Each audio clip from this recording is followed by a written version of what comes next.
¿Alguna vez nos hemos parado a pensar en todo lo que hay detrás de un simple clic? Bueno, pues hoy vamos a desgranar ese viaje completo, desde que alguien toca un ordenador por primera vez hasta que es capaz de entender y dar forma a este mundo digital que nos rodea. Es una aventura, una de 12 años, y empieza por lo más básico. Muy bien, empecemos por el principio. En el fondo, todo se reduce a dos ideas. La primera, el hardware. La regla es súper sencilla, ¿eh? Si lo puedes tocar, es hardware. Es, como se suele decir, lo que toco. Así de fácil. Y la segunda idea, claro, es el software. Esto es lo que funciona. Es esa parte invisible, como el alma, que le da vida a todas esas piezas físicas. Son los programas que hacen que una caja de metal y plástico se convierta en una herramienta para crear, para comunicarse o para aprender. Entonces, antes de empezar a correr, lógicamente hay que aprender a andar. Y esta primera etapa va de eso, de entender la interacción física, esa especie de conversación que tenemos la persona y la máquina. Y esa conversación, la verdad, es sorprendentemente simple, pero es que es fundamental. A ver, pensémoslo así.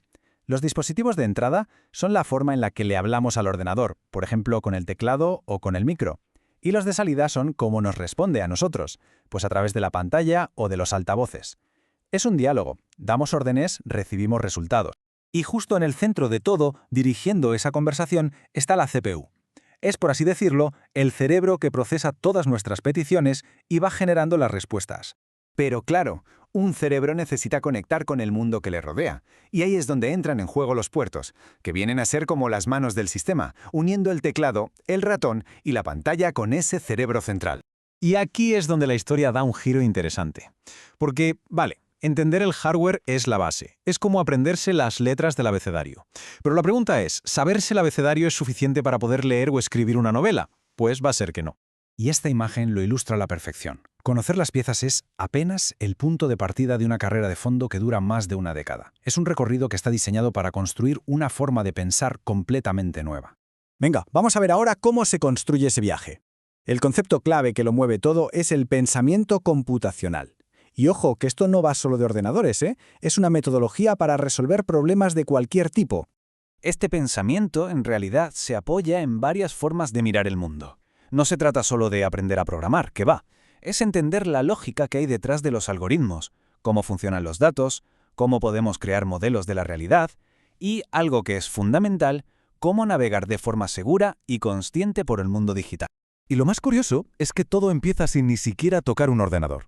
Se aprende a ver una rutina diaria, algo tan normal como lavarse los dientes, y a entenderlo como si fuera un algoritmo, una secuencia de pasos ordenados.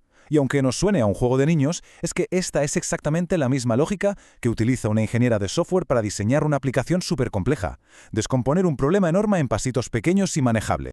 Una vez que esa forma de pensar ya está más o menos asentada, llega el momento de empezar a construir. La programación no empieza con líneas de código que no hay quien las entienda, sino con bloques, como si fueran las piezas de un Lego digital.